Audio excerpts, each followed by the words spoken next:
एक एक गुण वृत्ति अपने हृदय में चिंतन के द्वारा प्रकाशित कर लेता है। जैसे उपास्य देव का स्वभाव, वैसा ही उपासक का, जैसे उपास्य देव ज्ञान गुण गंभीर समुद्र के समान, ऐसे ही उपासक हो जाता है। क्योंकि उपास्य देव के चिंतन से ही उपासक की उपासना परिपक्व मानी जाती है। तो जिसका हम चिंतन करते हैं उसका प्रभाव हमारे हृदय को प्रभावित कर देता है। जैसे हम प्राकृतिक वस्तु अभी चिंतन करें, कोई खट्टी चीज का, कोई तो अभी जबान में पानी आ जाएगा। वस्तु नहीं है, केवल चिंतन। किसी द्वेषी पुरुष का जिसने आपका अपमान किया हो, निंदा किया हो, उसका चिंतन करें, अभी गुस्सा आने लगेगा। अभी काम भाव का चिंतन करें, अभी काम भाव आ जाएगा। जब हम जिसका चिंतन करते हैं उसका प्रभाव हमारे हृदय में पड़ता है। यदि हमारा संसार का चिंतन होता रहा तो संसार विषम है, संसार दुखालय है, संसार द्वंद्वमय है। उपासक द्वंद्वों में फंस जाएगा, विषमता में फंस जाएगा, दुख में फंस जाएगा। प्रभु द्वंद्वातीत है, प्रभु सुख राशि है, आनंद राशि है, सहज कृपालु हैं, समस्त सद्गुणों के भंडार हैं। जब हम प्रभु का चिंतन करते हैं तो वही हमारे हृदय में अंश रूप से प्रकाशित हो जाता है। तो प्रायः सबके मुख से निकलने लगता है, ये तो मनुष्य रूप में साक्षात भगवान है, ये तो भगवान है। क्यों? क्योंकि भगवान का चिंतन करते करते समस्त भागवतिक गुण आ गए। और जब संसार का चिंतन केवल होता है, स्वसुख वांछा होती है, तो ऐसा नीच स्वभाव हो जाता है कि सबके मुख से निकलने, ये तो राक्षस है मनुष्य रूप में। तो खास बात निकली चिंतन। यदि उपासक का चिंतन शरीर का होता है, शरीर के भोगों का होता है, शरीर के सुखों का होता है, तो वो उपासक नहीं, वो विषयी है। यदि विषयों का सेवन करते हुए भी प्रभु का चिंतन होता है तो वो उपासक है, चाहे गृहस्थ हो चाहे विरक्त हो। प्रभु के सिवा अन्य किसी का चिंतन होना अपने अंतःकरण को मलिन करना, अपनी स्थिति को बिगाड़ना है। केवल प्रभु का चिंतन करना, बहुत कम समय में भगवत प्राप्ति कर लेना है। ये बात हृदय में बैठा लिए। हम जिसका चिंतन करते हैं वो बिना प्रभाव दिए नहीं रहता, ध्यान रखना। तो जब हम गंदी बातों का चिंतन करेंगे, जगत का चिंतन करेंगे, तो जगत को भगवान ने दुखालयम कहा है। चाहते सुख और चिंतन करते हो संसार का, तुम्हें सुख मिलेगा। जो आनंद सिंधु सुख राशि प्रभु हैं, सुख चाहते हो तो प्रभु का चिंतन करो। जब दुख नहीं चाहते हो तो सुख सिंधु प्रभु का चिंतन क्यों नहीं करते? चाहते हो सुख और चिंतन करते हो संसार का, चाहते हो सुख और करते हो पाप, जिसका परिणाम है दुख।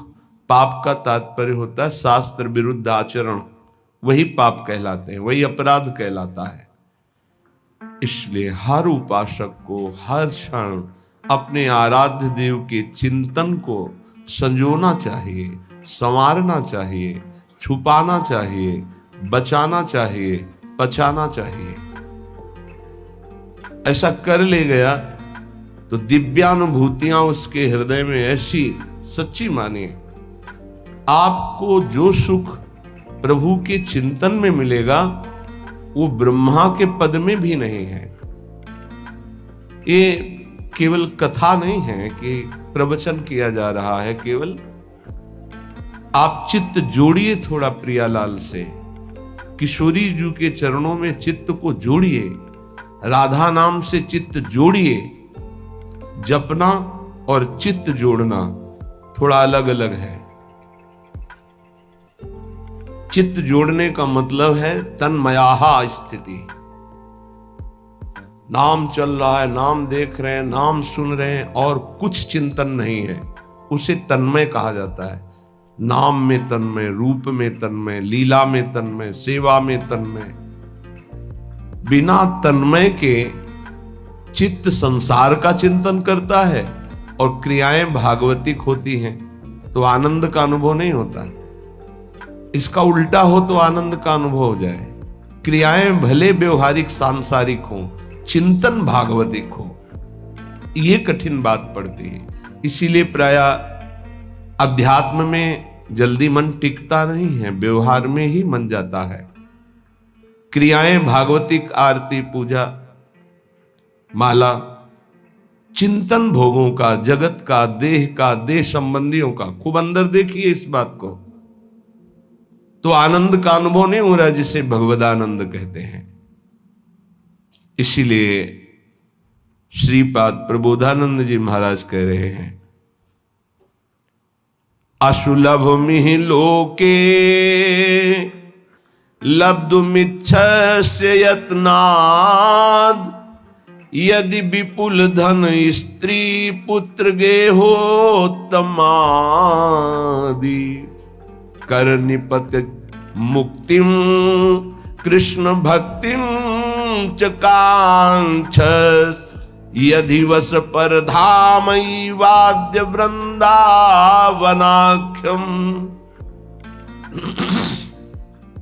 तुम्हें बहुत संपत्ति की चाह है,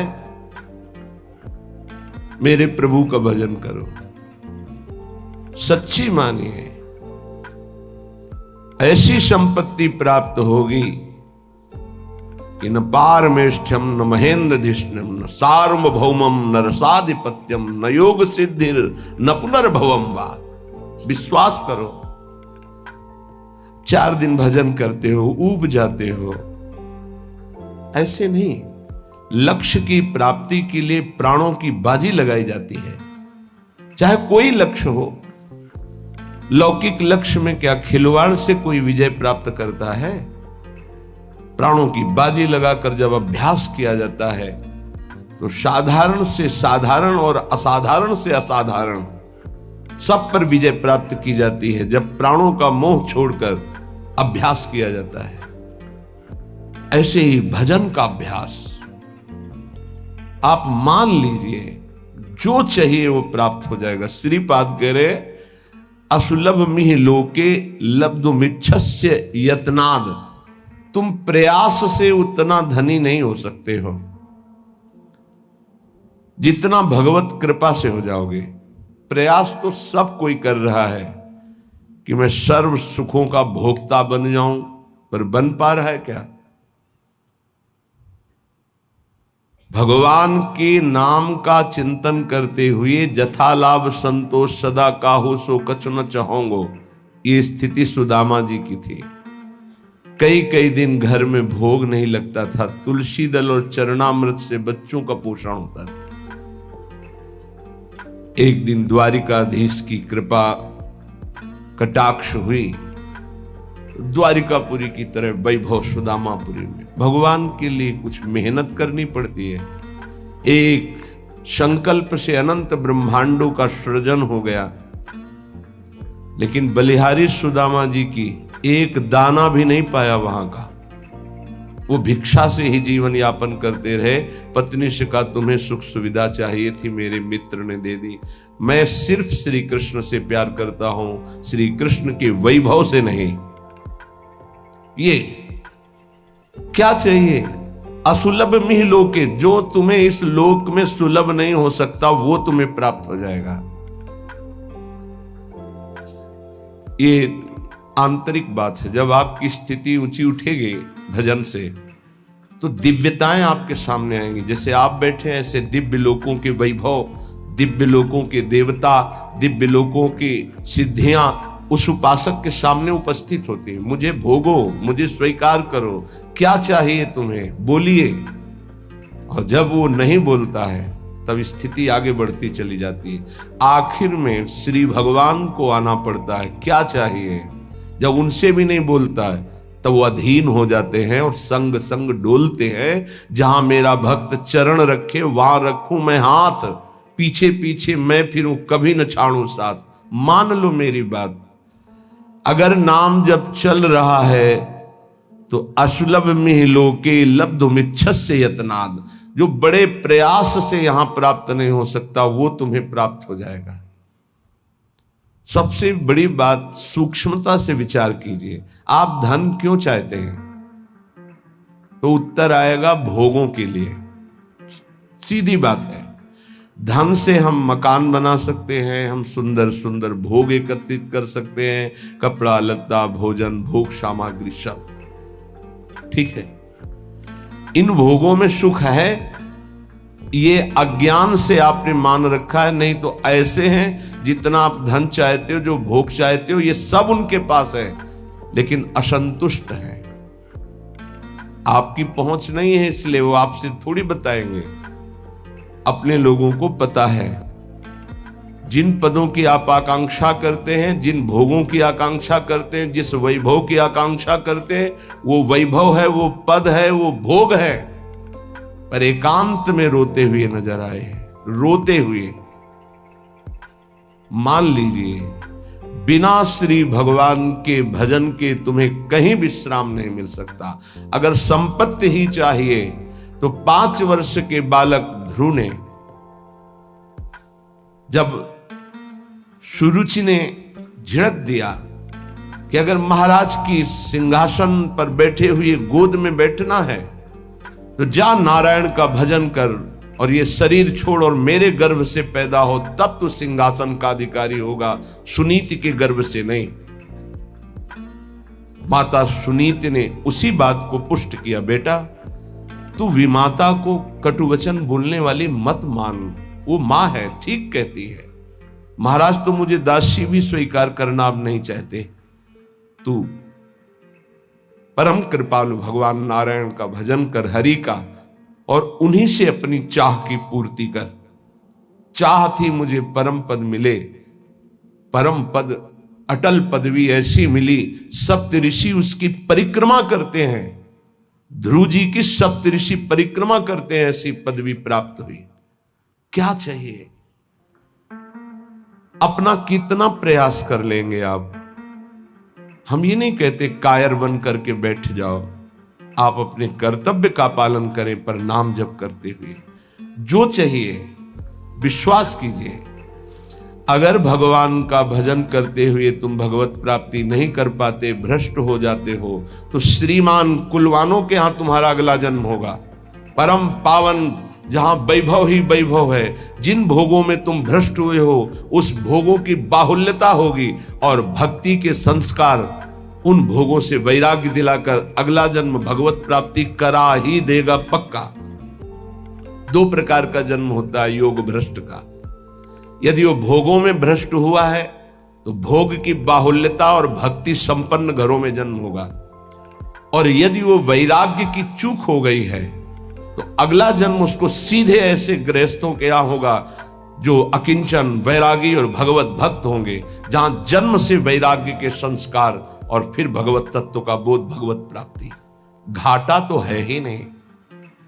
थोड़ा भी नाम जप किया तो दुर्गति से बचाकर सदगति में लगा देगा। जो चाहिए वो प्राप्त, विश्वास कीजिए। पर किसान भी खेती बोता है तो इंतजार करता है, सुरक्षा करता है, सींचता है, निकालता है, तब वो जाकर के कहीं फसल प्राप्त करता है। ऐसा नहीं कि दूसरे तीसरे दिन उसे फसल मिल जाती है।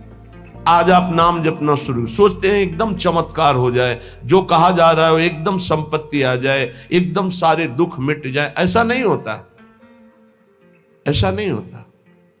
कोई कार्य एकदम ऐसे नहीं होता, उसकी भूमिका बनती है। पहले अनर्थों की निवृत्ति होती है, जिसको पाप कहते हैं। पाप प्रवृत्ति का नाश होता है, पहले पाप नाश, फिर पाप प्रवृत्ति का नाश, फिर भागवतिक भावों का उदय, फिर जो चाहोगे वो प्राप्त हो जाएगा। विपुल धन स्त्री पुत्र गे हो तमादि, उत्तम स्त्री, उत्तम पुत्र, उत्तम धन, जो चाहिए मिल जाएगा।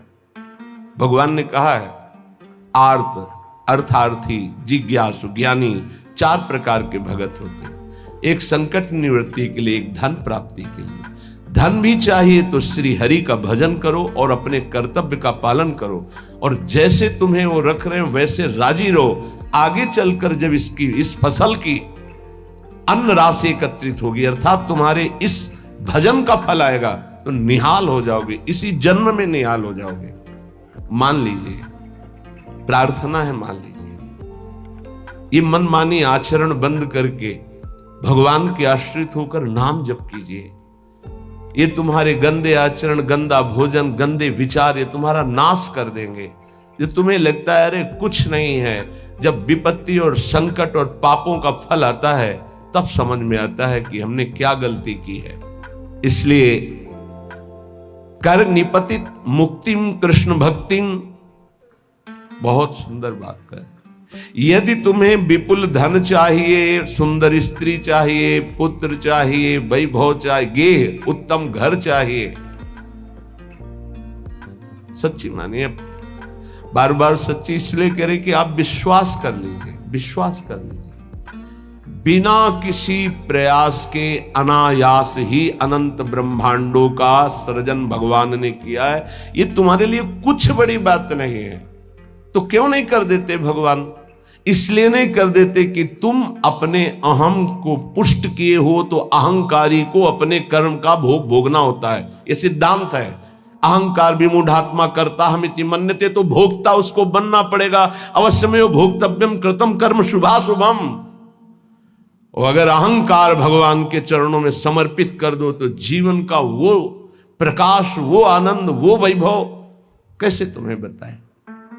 किस बात की कमी है? हमारा चिंतन प्रभु में नहीं जुड़ा, बस इसी बात की कमी है।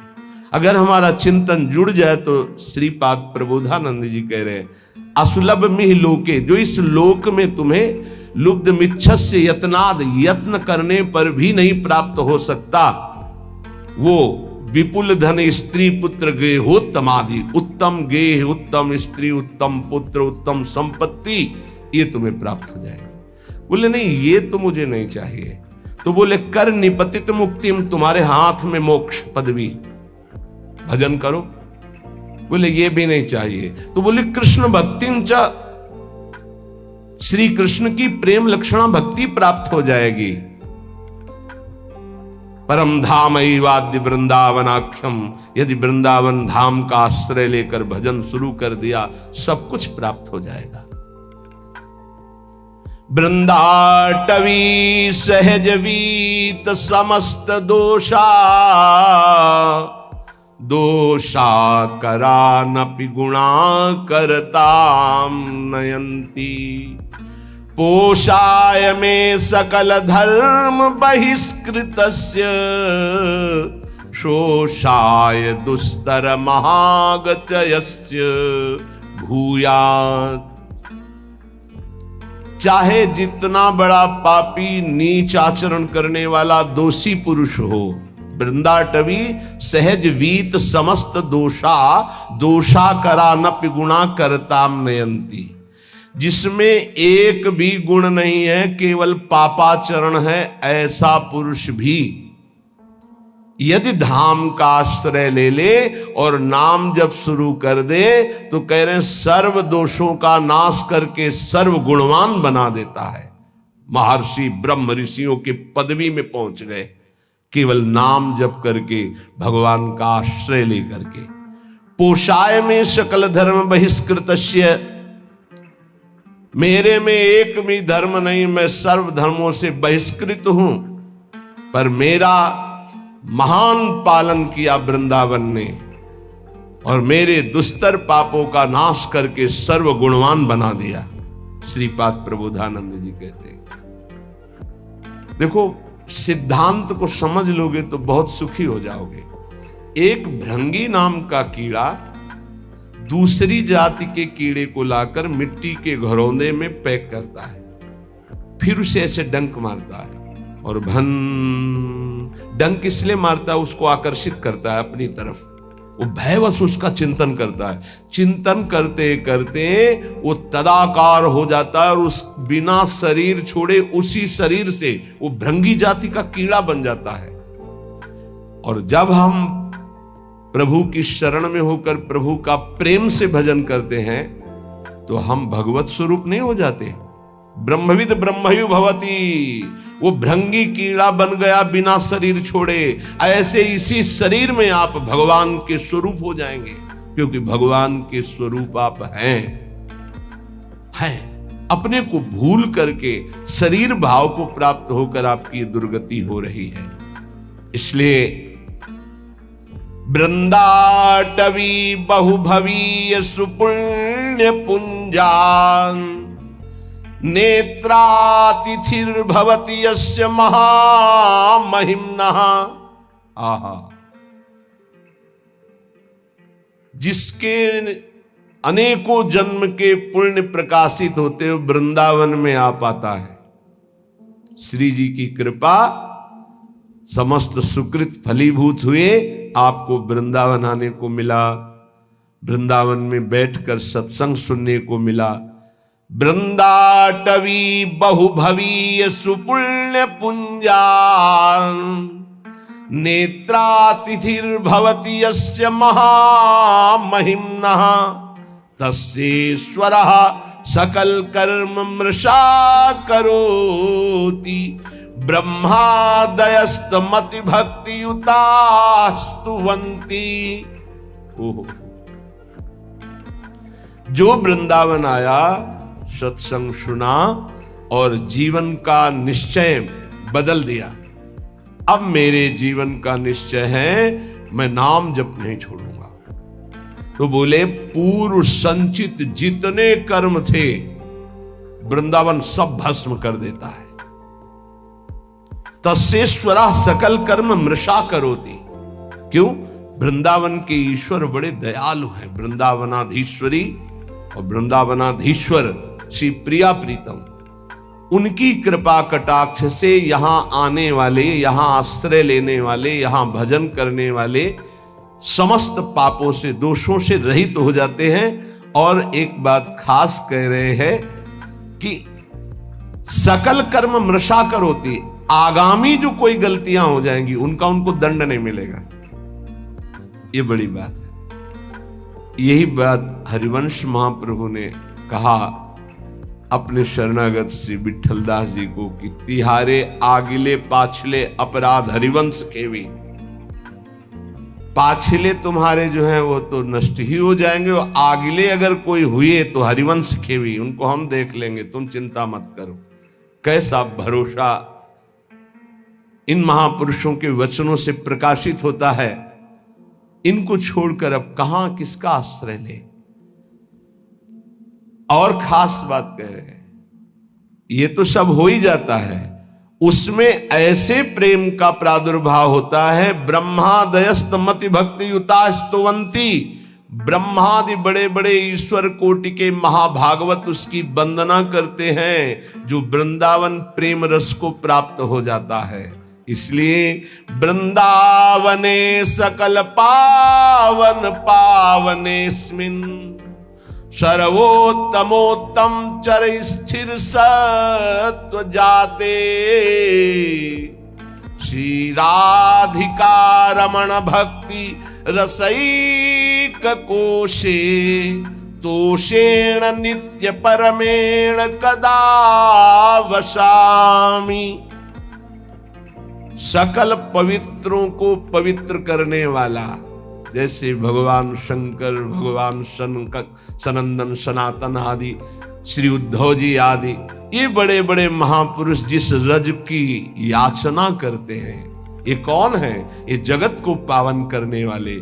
तो कह रहे हैं वृंदावने सकल पावन पावनेस्मिन्, जो रज शिव शनकादिक याचक, बड़े बड़े पावन करने वालों को भी पावन करने की सामर्थ्य वृंदावन की रजरानी में है। यहां जो जड़ चैतन्य वास कर रहे हैं, श्री राधिका रमण जी, राधा रमण जी महाराज, उस पर बहुत प्रसन्न होते हैं। मेरे घर में रह रहा है। तो बोले जो यहां वास नहीं कर रहे वो बोले आश्रित है। आश्रित की भी वही गति होती है जो वास करने वाले की होती है, लेकिन हृदय से संपूर्ण आश्रय वृंदावन का हो। तो भक्त रसइक कोशे तोषेण, जब राधा रमन जी प्रसन्न हो जाते हैं तो अपना खजाना खोल देते हैं। तोषेण तो क्या, भक्ति रसइक कोशे, भक्ति रस का खजाना खोल देते हैं। दिव्य लीलाएं अंदर चल रही है, दिव्य भाव अंदर चल रहे, उसी में परमानंद में डूबा हुआ है।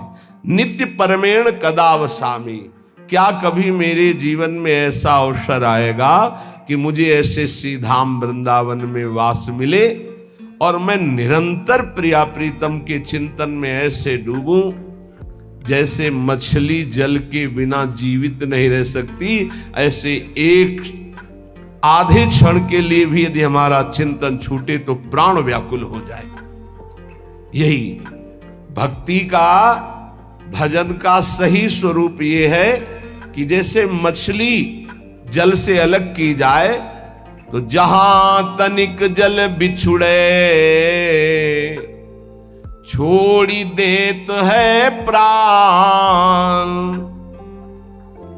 जहां जल से अलग हो तो तड़पते हुए प्राण त्याग, ये भजनानंदी का स्वभाव है, ये है आश्रित का स्वभाव, ये है वृंदावन वासी का स्वभाव। अगर ये स्वभाव नहीं है तो अभी वृंदावन वास तन मन के बन से ये अभी सही वास नहीं हो रहा, अभी सही आश्रय नहीं है, अभी सही भजनानंदी नहीं है, ये पहचान है। बड़ी कृपा है, आप सच्ची मानिए, जिनको कोई उपाधि नहीं मिली है, उपाधि पदवी, जिनको कोई जानता नहीं, बड़ी कृपा। वो जीवन जिसको कोई नहीं जानता है वो हरि प्रिया के संग व्यतीत होता है, प्रिया प्रीतम के संग। कहीं कोई चिंतन जाने की गुंजाइश ही नहीं, कोई जानता ही नहीं, कोई प्रणाम नहीं, कोई नमस्कार नहीं, कोई बात नहीं करता, कोई नहीं बात करता, कभी कोई राधे राधे नहीं कहता, और कहे भी तो उपेक्षा कर दी जाती थी कि कहीं परिचय ना हो जाए। जहां तनिक जल बिछुड़े छोड़ देत है प्राण, यह है भजनानंदी का स्वरूप। तद स्मरणेन परम व्याकुलती, देखो कहां हो, देखो प्रायः बहुत दिनों के बाद एक ऐसे महाभागवत के दर्शन हुए, सबकी चरण वंदना, लेकिन ऐसी स्थिति कि जहां तनिक जल बिछुड़े छोड़ देते हैं प्राण, एक महाभागवत के बहुत दिनों बाद दर्शन हुए जो महाराष्ट्र से पधारे थे। रोम रोम से निकल रहा था विठ्ठल विठ्ठल विठ्ठल विठ्ठल विठ्ठल। ऐसी महान स्थिति आज हमारे ऊपर प्रिया जो प्रसन्न हुई, ऐसे महाभागवत का साक्षात्कार करा दिया। पर जानते हो, एक साधारण पतली धोती, एक साधारण कुर्ता और ऐसे छुपे हुए वेश में कि कोई ये ही नहीं कह सकता कि ये संत है, लेकिन ऐसी ऊंची स्थिति नाम की पूछो मत। ये कोई उपाधि नहीं, कोई परिचय नहीं और कोई सम्मान की प्रियता नहीं, ऐसे बैठे हुए, कोई आदर नहीं। जब दृष्टि में दृष्टि मिली तब लगा अरे कितनी उच्च कोटि की अवस्था इनकी अध्यात्म की है। नेत्र तरसते हैं भजनानंदी और ब्रह्मबोध संपन्न महापुरुष के दर्शन के लिए। सच्ची माने ये उपाधियां तो बहुत है, उपद्रव कराने वाली बहुत उपाधियां हैं। उपाधि रहित महापुरुष, खास बात है, उपाधि रहित महापुरुष, देहाध्यास रहित महापुरुष, भगवत चिंतन में डूबा हुआ महापुरुष, तत्वबोध महापुरुष, ये अंगुलियों में गिने जा सकते हैं, ये सैकड़ों की संख्याओं में नहीं होते। छोड़ी देत है प्राण जहां जल से बिल गावे। अगर मछली को जल से अलग करो तो प्राण त्याग देती है, ऐसे ही भजन के जरा से विस्मरण के आभास में उनको ऐसा लगता है कि मेरे प्राण निकल जाएंगे, भजन छूट गया क्या। अगर मछली को पानी से निकालकर शुद्ध गाय के दूध में, अब दही में, या सुंदर घी में, या सुंदर रबड़ी में डाल दो तो बचेगी क्या? प्राण त्याग देगी। केवल जल ऐसे ऐसे भजनानंदी देई दूध में डारी रहे, ना प्राण गवावे। अगर दूध में डाल दे तो रहे ना, वो अपने प्राण त्याग देगी, क्योंकि पानी से प्रेम करती मछली। तो जाको वही आहार ताही को, काले दीजे रहे न कोटि उपाय, और सुख नाना कीजे। बोले जिसका जो आहार है वो उसी की प्राप्ति में जीवित रहेगा, अन्यथा प्राण त्याग देगा। ध्यान दीजिए, भजनानंदी का आहार है नाम जप। अगर नाम जप छूटा तो प्राण त्याग देगा, जीवित नहीं रह सकता। कसौटी में कसो कौन सी स्थिति है आपकी, कितना आप भजन से प्यार करते हैं। यह लीजय दृष्टांत सके सो लेई बिचारी, जो नाम से ऐसो करे स्नेह ताहि की मैं बलिहारी। मैं बलिहारी हूं ऐसा जो नाम से प्रेम करता है। पलटू ऐसी प्रीति कर जल और मीन समान, जहां तनिक जल बिछुड़े छोड़ी देत है प्राण। भजन का क्या स्वरूप है? तद स्मरणेन परम व्याकुलती थी। श्री पलटू स्वामी जी कहते हैं, बहुत बड़े भजनानंदी महापुरुष, जिनके रोम रोम से सीताराम सीताराम निकलता था। कह रहे हैं ऐसी प्रीति करो नाम से जैसे जल से मछली प्रीति करती, दूर होने पर प्राण त्याग देती है। और भगवान के दास होकर के भगवान के नाम की इज्जत रखिए आप। ये तिलक, ये कंठी, ये छाप धारण करके हरिदास कहा करके भगवान की अवहेलना मत कीजिए। इतने बड़े स्वामी के दासत्व का सौभाग्य मिला है। कुछ लोग शर्माते हैं तिलक लगाने में, कंठी बंद। अरे शर्माओ पराई माता बहनों की तरफ गंदी दृष्टि करने में, शर्माओ मदिरा पीने में, शर्माओ दूसरे का मांस खाने में, शर्माओ चोरी करने में, हिंसा करने में। भगवान के दासत्व के लिए तुम्हें शर्म लगती कि तिलक लगाएंगे लोग क्या कहेंगे, बुरा काम है। कंठी बांधेंगे लोग क्या कहेंगे, सत्संग सुनेंगे लोग क्या कहेंगे। सत्संग सुनते हैं। कल हमसे एक प्रश्न हुआ, इसलिए बात आई कि कुछ भाई लोगों को ये शर्म लगती है कि छुपा करके, नहीं तो लोग क्या कहेंगे। लोग यही तो कहेंगे ये बड़ा भगवान का भगत बनता है। हमारा संबंध कहां से जोड़ दिया? भगवान से जोड़ दिया। ये हमारी निंदा की बात है क्या? अगर गुरु मंत्र ले लिया है, तिलक कंठी धारण नहीं करते हो तो बहुत बड़ा अपराध करते हो। ये तुम्हें नरकगामी बनाने की स्थिति में पहुंचा देगा। मनमानी आचरण कराएगा और अपराध बन जाएंगे, दुर्गति में पहुंच जाओगे। ये दासत्व है जो हम कह रहे हैं, उसको प्रार्थना को मान लीजिए। ये साधारण नहीं कंठी तिलक, केवल कंठी तिलक धारण किए हो और जितनी आज्ञा है उतने माला कर रहे हो और चलते फिरते राधा राधा, तो जीवन में वो स्थिति आ जाएगी तुम्हारी, देखना, जिसमें आनंद ही आनंद होता है, चाहे जैसी परिस्थिति हो, हर परिस्थिति में आनंद। अरे कोई हमारे प्राण लेने की धमकी दे दे कि अगर कल से तिलक लगाओगे तो चौड़ी छाती करके 12 तिलक लगा के घूमना चाहिए, मार। देखते हैं तू जगत का विधाता है या विधान किसी और का है। अगर मरना है तो तू मारे या ना मारे, मरना ही है उसी क्षण। अगर नहीं मरना है तो काल भी नहीं मार सकता। समुझ जे आए शरण ते डरत ना काल डर।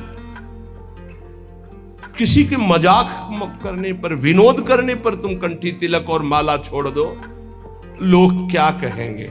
धिक्कार है तुम्हारी बुद्धि को जो भजन की तरफ चलने के लिए लज्जा करती है और पाप की तरफ चलने के लिए छाती चौड़ी कर देते हैं। पाप की तरफ लज्जा नहीं आएगी। अरे चौड़ी छाती करो भगवान के दासत्व के लिए। कैसे तुम हो? अकबर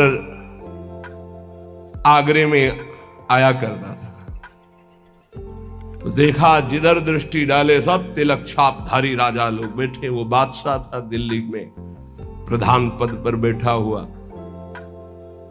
उस समय ऐसा था, छोटे छोटे राजा होते थे और उन सब का बादशाह स्वामी होता था, जैसे हर प्रदेश के मुख्यमंत्री और फिर राष्ट्रपति। तो देखा सब राजा तिलक लगा। मेरा फरमान सुना दिया जाए, जो कोई कल तिलक लगा के आएगा तो गरम लोहे से मस्तक दाग दिया जाएगा, मानो मृत्युदंड। अब सब थर्रा गए। बादशाह का फरमान वो तो लागू ही हो जाएगा। दूसरे दिन जितने और राजा थे सब कोई तिलक नहीं लगाए, कोई कंठी नहीं बांधे, मृत्यु का भय। हरिराम व्यास जी के शिष्य मधुकर शाह ने विचार किया कि गुरु प्रदत्त तिलक कंठी है, ये तो एक मुल्क का बादशाह है, अनंत ब्रह्मांडों के बादशाह का ये दासत्व परम सौभाग्य से मिलता है। आपको क्या पता, आपको ऐसा खिलवाड़ लगता है कंठी तिलक? ये खिलवाड़ नहीं है। मंगल सूत्र की महिमा तो सुहागवती ही जानती है ना। कुंवारी कन्या क्या जाने, जिसने वरण ही नहीं किया या व्यभिचारिणी क्या जाने, जिसने पातिव्रत ही नहीं धारण किया। ऐसे ही कुमार्गगामी क्या जाने सत्य मार्ग के इस कंठी तिलक का प्रभाव। तो क्या जरूरत है इसकी, अंदर अंदर भजन करो। ऐसे ऐसे भी पढ़े कहने वाले आते हैं, क्या जरूरत है मांग भरने की, क्या जरूरत है सुहाग भरने की। ये वो बातें करते हैं जिनके धर्म नहीं है हृदय में। उन्होंने सोचा गुरु प्रदत्त तिलक कंठी, और ये कह रहा है नहीं बांध के आना तो मृत्यु स्वीकार, आज सभा में मरूंगा लेकिन कंठी तिलक नहीं उतार सकता। पहले तो अंगरखा पहन के जाते थे, तलवार लगी हुई, आज सब उतार दिया, केवल नीचे की धोती, 12 तिलक, तलवार खोस कर गए। सभा में वैसे तो जाके बंदगी की जाती थी, बिल्कुल बंदगी नहीं की, सीधे खड़े हैं।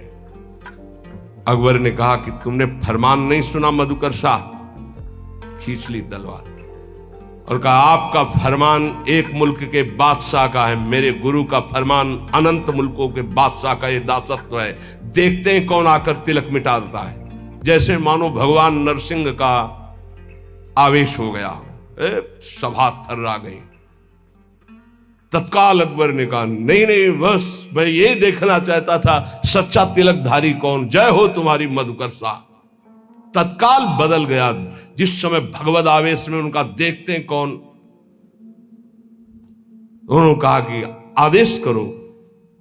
मधुकर शाह ने कहा आदेश नहीं, प्रार्थना है, निवेदन है, हमारे ब्रजमंडल में कभी भी कोई शिकार न खेले और इस ब्रजमंडल के अंतर्गत किसी के ऊपर कंठी तिलक पर कोई भी आपका फरमान न जारी हो। बोले स्वीकृत है। निष्ठा में सब कुछ होता है। बोले ऑफिस जाना है, कंठी तिलक बांध कर जाएंगे, वो ऑफिस में नौकरी में निकाल दिए जाएंगे। वाह,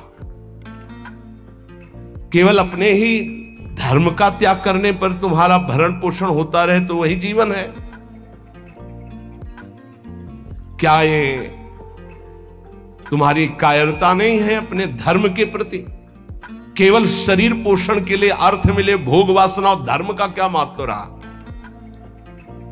हम अपने धर्म के लिए प्राणों को, अपने राष्ट्र के लिए प्राणों को समर्पित करें तो हमारी जय। ये सूकर कूकर भी उदर पोषण करते हैं, ऐसे अर्थ कमाकर उदर पोषण कर रहे हो और न धर्म न राष्ट्र, तो मतलब क्या रह गया? हरि को दास कहाए के गुनाह करे ना कोई। ये ध्यान रखना चाहिए। भगवान के दासत्व की इज्जत रखो। कंठी और तिलक लगाए हो, तुम कहां खड़े हो, तुम क्या बोल रहे हो, तुम्हारा आचरण क्या है, ये बहुत सावधानी से समाज देखता है। आपकी बात, आपका खड़े होना, आपका बैठना, क्योंकि आप हरि के बहुत बड़े के दास हैं, पार्षद हैं, तो संत महापुरुष जन कह रहे हैं भगवान के दास होकर भगवान की इस दासत्व की इज्जत रखो, मर्यादा रखो। तुम कौन हो? बोले हरि का दास हो। कहां खड़े हो? क्या कर रहे हो? क्या बोल रहे हो? क्या खा रहे हो? कौन सा आचरण कर रहे हो? उस समय सोचो मैं हरि का दास हूं, क्या ये उचित है करना? हरि को दास कहाई के गुनाह करे ना कोय, गुनाह करे ना कोय जेहि विधि राखे रहिए। दुख सुख कैसे पड़े केहू से तनिक न कहिए। बहुत महिमा की बात है। कोई भी ऐसी गलती न करो कि कोई हमारे भगवान को कोष दे। ध्यान रखना, तुम हरि के दास हो। बहुत बड़े स्वामी का ये चिन्ह है। कहीं स्वामी का कोई अपमान न करे, क्योंकि आप जैसे पीले धारण किए हो, कहीं भी गलती करोगे तो गाली सीधे तुम्हारे गुरु को पड़ेगी, चाहे आप जहां गलती करो। भले ही आप हमसे हृदय से नहीं जुड़े हो, लेकिन वेश धारण किए दासत्व का तो सीधे होगा। किनका? बोले उनका। अच्छा ऐसा? ये दासत्व श्री प्रियालाल का है। कह रहे गुनाह करे ना कोई और जेहि विधि राखे रहिए। जैसे तुम्हारे इष्ट रख रहे हो वैसे रहना सीखो। दुख सुख कैसे पड़े केहू से तनिक न कहिए। ये बात बांध लो हृदय की ग्रंथि में कि हमें चाहे जैसी परिस्थितियों हम किसी से सहयोग के लिए नहीं कहेंगे, तो हरि सहयोग के लिए आएंगे। इंतजार करना, आखिरी हद में रहना, बीच में टूटना नहीं। तो आखिरी में जो आएंगे वो हरि आएंगे, पक्का आएंगे, पक्का आएंगे। विश्वास कर लीजिए, बहुत बार देखा है, बहुत बार। आखिरी हद में रहना, बीच में टूटना नहीं। तो आखिरी जो आएंगे वो हरि आएंगे, देख लेना। दुख सुख कैसे पड़े केहू से तनिक न कहिए। कभी ऐसा जीवन में नहीं कहा गया है कि बीमार हो थोड़ा सहयोग करोगे क्या? कभी जीवन में नहीं।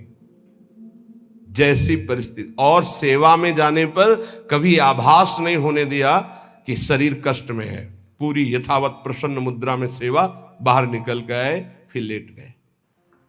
कैसी भी परिस्थिति हो सामने जानने न दो, और किसी को अपने हृदय की कमजोरी मत बताओ। खाने को नहीं है, दर्द है, बहुत समस्या है, मेरा हरि जान रहा है और उसने पास किया है ऐसी परिस्थिति, तो उनके द्वारा किया हुआ विधान मेरे लिए परम मंगल विधान है। रहीमन मन की मन व्यथा रखिए मन में गोए, सुनी ठले हैं लोग सब बांट न ले है कोई। उपहास करेंगे लोग, कहना नहीं। अंदर की बात केवल अपने हरि से कहो। तेरे मन में और करने वाला है और तू न करे खराब नाहक को निस दिन दौरे। बाको कीजे याद जाहि की मारी टूटे, आधी को तू जाए घरे में सब में फूटे। पलटू गुनाह किए से भजन माहि भंग होए, हरि को दास कहाए के गुनाह करे ना कोई। तेरे मन में और करने वाला है और तू ना करे खराब नाहक को निस दिन दौरे। ए भाई, तू हरि का दास है, तेरी सारी जिम्मेवारी हरि की है। तू नाहक में अपने आप चिंता लेकर परेशान हो रहा है। पक्की बात, पक्की बात। ये भी सैकड़ों बार अनुभव हुआ है कि हम व्यर्थ में चिंता करते हैं। जिस विषय की हम चिंता करते हैं वो बहुत अच्छी तरीके से पहले से व्यवस्थित कर दिया गया है। जब पर्दा हटा तब पता चला, अरे ऐसा। बहुत बहुत सुंदर व्यवस्था प्रभु की होती है। तू नाहक में, व्यर्थ में तू अपने चित्त को प्रभु के चिंतन से हटा करके परेशान हो रहा है। वाको की जय याद जाय की मारी टूटे। उस प्रभु का चिंतन कर जिसके प्रभाव से काल भी भयभीत होता है। तेरा कौन सा कार्य नहीं बन जाएगा।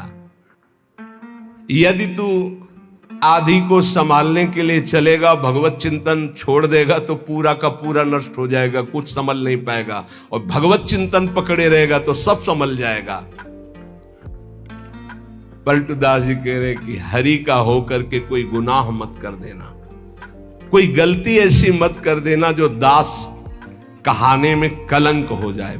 जैसे कहा मोर दासा करे तुच्छ नरन के आशा, तो कहो कहां रहा विश्वासा, मेरा विश्वास कहां रहा यदि साधारण संसारी पुरुषों का आश्रय रहा। पलटू ऐसे दास को भरम करे संसार, भरम करे संसार होई आसन से पक्का, भली बुरी को कहे रहे सही सबका धक्का। बोले ऐसे जो भगवान के दास होते हैं, संसार उनको भ्रमित नहीं कर सकता, फंसा नहीं सकता। कैसा? बोले जो आसन के पक्के होते हैं। नौजवान साधु में पैल फैला के बैठ रहे हो, 14 बार ऐसे ऐसे। अरे भाई 2 घंटा कम से कम बैठने का अभ्यास, साधु का मतलब क्या है? अगर 2 घंटे ऐसे हाथ रख दिए तो ऐसे ही हाथ रखे, ऐसे ही बैठे। ब्रह्मचारी हो, हर नस नाड़ी में पावर है, भगवत चिंतन परायण हो तो ऐसे शांत 6-6 घंटे से दासन पद्मासन, ऐसे 6-6 घंटे शांत बैठे, ब्रह्माकार वृत्ति, भगवदाकार वृत्ति, ये हमारा परम आनंद है।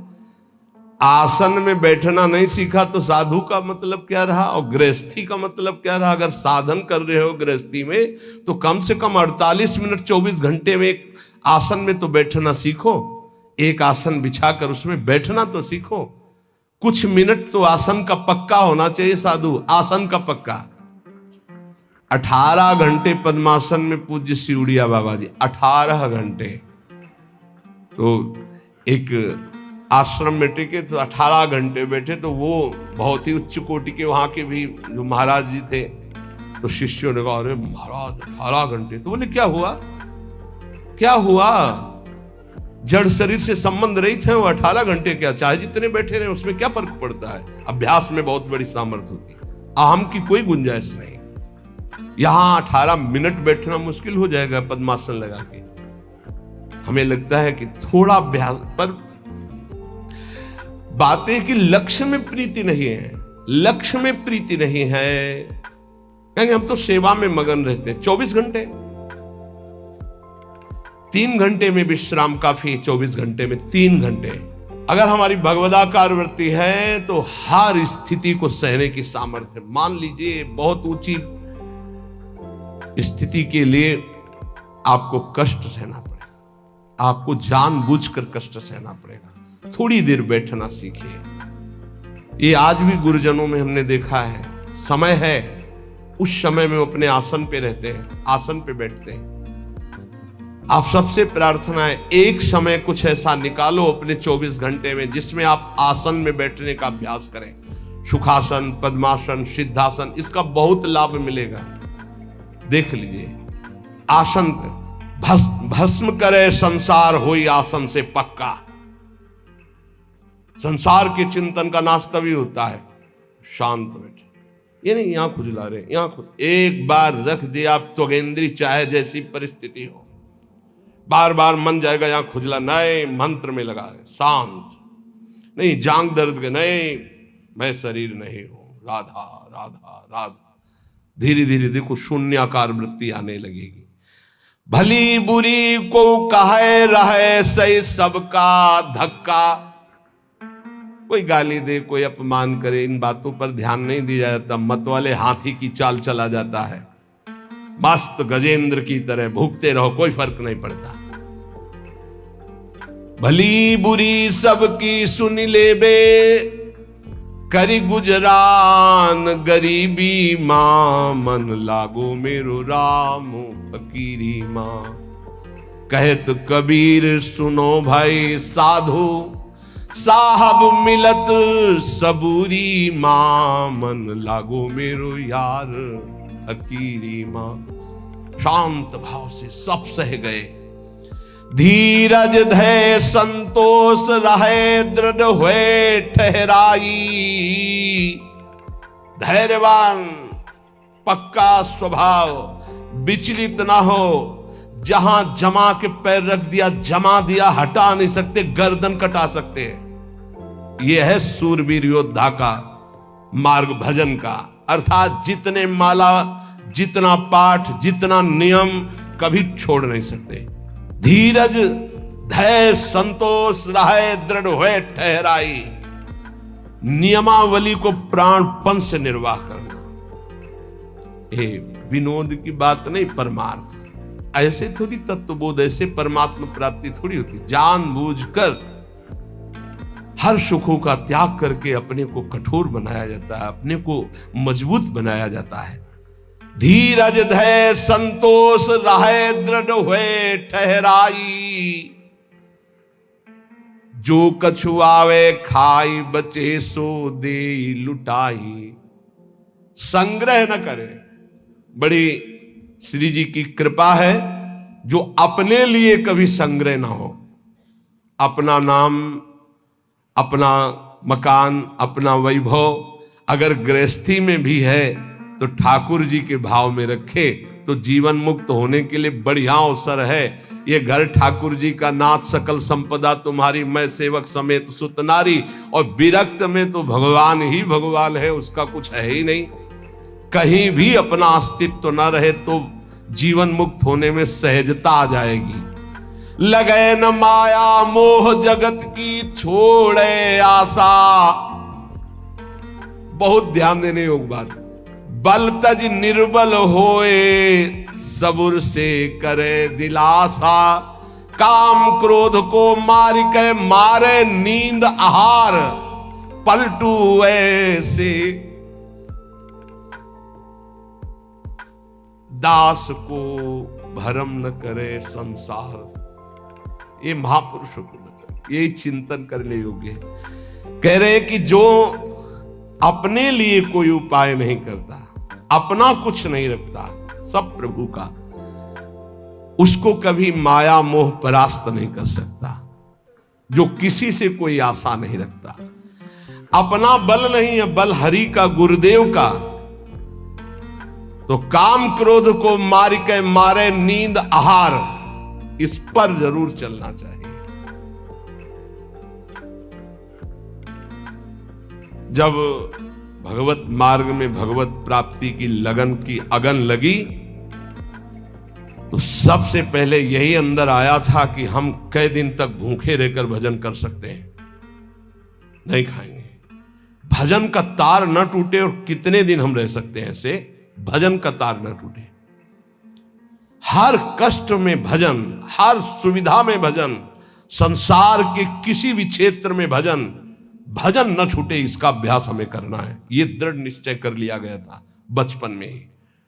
बीच बाजार में, एकांत में, गंगा के किनारे, शहर में, कहीं भी रहो, भजन तुम्हारा नहीं छूटना चाहिए।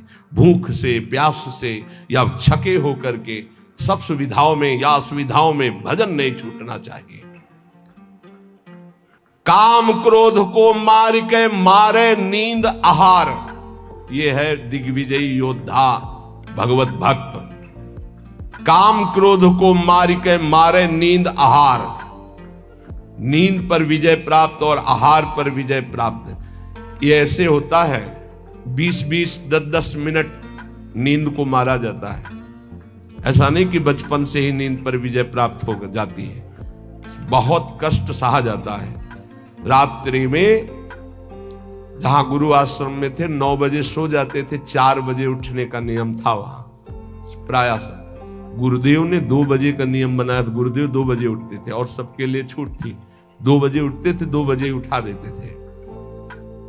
प्रातः 2 बजे उठना और रात्रि के 9 बजे शयन करना, ऐसा नियमावली बनाई थी गुरुदेव भगवान ने। धीरे धीरे 9 से 9:10, 9:20, धीरे धीरे 10 तक पहुंचे। ऐसी लगन जब बढ़ती है, 3 घंटे विश्राम, 12, 1, 2, बस वही लीला यहां चल रही। जो अभ्यास दृढ़ कर लिया जाता है वो अभ्यास दृढ़ हो जाता है। नींद अगर हमको परास्त करे तो साधक कैसा? हम अपना सत्संग भगवत प्राप्ति के लिए होता है, मनोरंजन के लिए नहीं होता। यहां वही बैठेगा जिसे भगवान की कृपा से भगवत प्राप्ति करवानी है, भगवान को वही बैठेगा। काम क्रोध को मार के मारे नींद आहार। अब उल्टा, जो मारे नींद आहार वो काम क्रोध को मार के, जो नींद और आहार को मार देगा वो काम विजयी हो जाएगा, वो क्रोध विजयी हो जाएगा। पक्का समझ लो, आहार से ही काम प्रकट होता, काम से ही क्रोध प्रकट होता। क्रोध और नींद दोनों गुरु भाई हैं, तमोगुण से प्रकट होते। निद्रा आलस्य प्रमादो तम तत्तामस मुदाहरतम। पलटू ऐसे दास को भ्रम न करे संसार, ऐसे दास को भ्रमित नहीं करती है माया। साहब के दास कहाए यारो, जगत की आस न रखिए। समर्थ स्वामी को जब पाया, जगत से दीन न भाखिए। थोड़ा सा तो सहयोग कर ही दो आप। नहीं, कभी भगवान का दास होकर किसी भी निमित्त उत्सव आदि के लिए भी नहीं। जब कल हमारे पास उत्सव जन्मदिन का आपके आ रहा है, ऐसे से ऐसी व्यवस्था, कुछ व्यवस्था नहीं। सत्संग करते हैं, जन्म दिवस है, हम अपने गुरुदेव का पूजन कर आएंगे, बस। बिल्कुल नहीं, कुछ नहीं होगा। यही भेंट है कि तुम हमारा सत्संग सुनो और भगवत प्राप्ति करो। चाहे गुरु पूर्णिमा हो, चाहे जन्मदिन, आज से सब बंद। कुछ नहीं, कोई किसी का पूजन नहीं, किसी का आना जाना नहीं। ऐसे ही रोज सत्संग सुनो, और जैसे एकांतिक होता है वैसे एकांतिक, और दर्शन जैसे रोड में होते होते। और जब कल हमको सुनने को मिला कि अभी 2-4 दिन में कभी शुरू है, अब हमें तारीख वारीख तो पता नहीं। कल शाम से हम चिंतित हो गए कि बेमतलब पूरा जीवन हम कभी इसके लिए नहीं बैठे, अब 4-5 घंटे इसके लिए हमें बैठना पड़ेगा कि भगत जी आ रहे हैं, हैप्पी बर्थडे कहेंगे। बिल्कुल नहीं, बंद, बिल्कुल बंद, कोई मतलब नहीं। इतना भी अंतर नहीं, जैसे रोज चल रहा है ऐसे सत्संग चलेगा। न यहां गुरु पूर्णिमा मनाई जाएगी, न यहां जन्मदिन मनाया जाएगा। यही गुरु पूर्णिमा जो तुम सुन रहे हो, भजन करो, हमारा सत्संग सुनो, हमारी बात मानो, मंत्र जपो, नाम जप करो, यही हमारी भेंट है। इस उदर पोषण के लिए हम जो भिक्षुक जन है, वो हमारी स्वामिनी जो चला रहे हैं, चलावे उनकी गरज हो तो, ना चलावे तो ना चलावे। हम इसके लिए बाबा जी बने नहीं बैठे कि पूजवा। किसी भी तरह का कोई भी किसी भी तरह से अर्थ प्राप्ति के लिए कोई उपाय नहीं रहेगा। और फिर जो श्री जी चलाएंगे, तो दूध पिलाएंगे तो दूध पिएंगे, रबड़ी खवाएंगे तो रबड़ी खवाएंगे, चना पवाएंगे तो चना, और ऐसे रखेंगे तो हवा खा के रहेंगे। ये सब नहीं। सबसे प्रार्थना है हमारी, अगर भावना को आप समझ पा रहे हो, आपको अगर हमारा जन्म उत्सव मनाना है, गुरु जन्म उत्सव या गुरु पूर्णिमा, तो हमारी बात माने, खूब भजन करें, तुम्हारा मंगल हो, स्वस्थ रहो, भगवत प्राप्ति करो। यही हमारी गुरु पूर्णिमा है, यही हमारा जन्मदिन है। इसके अलावा कुछ उत्सव नहीं मनेगा, यहाँ कोई उत्सव नहीं मनेगा। उत्सव है भावोत्सवेन भजताम रस काम धेनु तम राधिका चरण रेणु माम स्मरामि। अर्थ के लिए कोई व्यवस्था यहाँ नहीं रहेगी। हमें श्री जी अगर जो देंगे उससे हमारा भरण पोषण होता है, संसार से। महारानी के आगे जो चढ़ जाता है उसी से हम भरण पोषण जो व्यवस्था होती ये नहीं करेंगे। इसलिए सब खुला बजा कह दिया कि अपने जो सेवा में है संत जन और जो सब भगत जन है, जान ले, ये कुछ नहीं चलेगा। ना लाइन लगेगी, ना कोई निमंत्रण होगा किसी को, ना कोई यहाँ भीड़ लगेगी। जैसे हो रहा है ऐसे रोज नित्य होगा। बस आप अपनी बात को समझें, गुरु मंत्र को जपें।